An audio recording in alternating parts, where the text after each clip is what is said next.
Chapter 29. McGinnis looked away from the grovelling creature, somehow not at all surprised that it had backed away. She was cold inside, cold and deadly. The drone understood. She turned her killing gaze to Church. "You're dead," she snarled, and jumped, grasped the slick camera again, and started to pull herself up. His expression was a caricature of shock and disbelief. He seemed to forget the device in his hand, seemed to have forgotten everything in his blatant rejection of the truth. "But there's no telepathy in your—" he began, then apparently realized what was about to happen. "Fuck your telepathy, you're dead," she said again, liking the feel of the words in her mouth.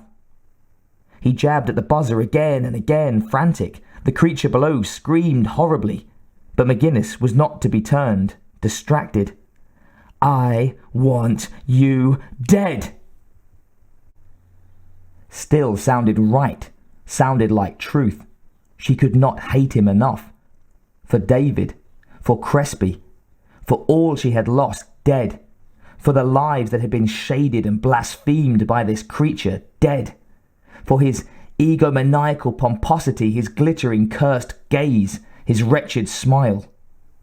Your blood for them, your life for them. The climb was effortless, easier than blinking, and still she wasn't surprised. Camera to the lowest rail, a grunt of minor exertion as she pulled herself up, gripped the top rail, and climbed over it, seething with the icy, crystal hatred, the promise she intended to keep. Church took one fumbling step backward, still not believing. She saw it on his stupid face, the frightened wonder in his eyes. He was an abomination, an atrocity. He was an insult to life. One step forward, and she had him. His strength was nothing. If he tried to defend himself, she didn't know, couldn't tell. She snatched at his hair, at the back of his lab coat, and flung him forward to the rail, smashed his idiot face into the smooth, hard metal. He still seemed surprised as his nose shattered, a single clueless bark of dismay emerging muffled and wet. Blood splashed down into the kennel, spattered across his pristine coat, the pattern intricate, infinitely beautiful to her cold eyes. He struggled as she pressed harder, grinding the cartilage to the rail, heard the wet crunch sound, and found it to be music. From far away, she heard voices pounding. Someone was trying to get in, alerted by the screams of the drone. "Where the fuck were you an hour ago?" she thought vaguely, then yanked his head back and drove it forward again.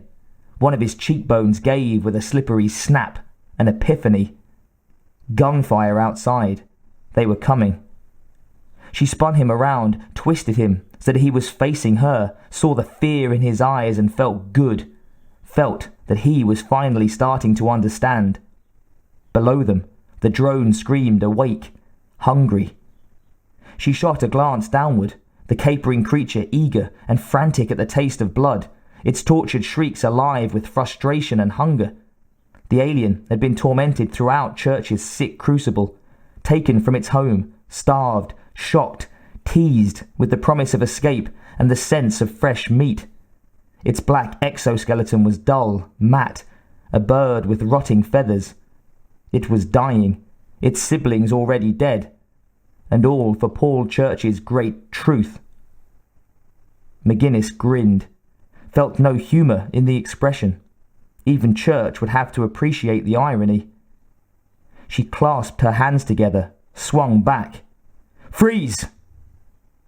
Glanced behind her, saw the guards rushing in, rifles drawn, and brought her giant fist forward, hitting Church in the chest, knocking him backward over the rail. He screamed, clutched vainly at the air. "I said freeze!"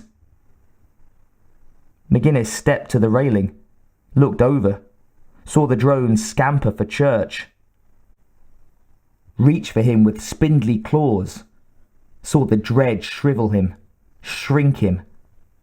Then the guards were there, shouting, rifles pointed down into the kennel. "Dr. Church, get away from it! I can't get a clean shot!" The drone had him, clutched his small head in its hands, jaws dripping. McGinnis pushed the shouting guard, turned to the other, ready to kill them if necessary. The last thing she saw was a rifle butt coming at her. The sound of shots followed her down into the darkness.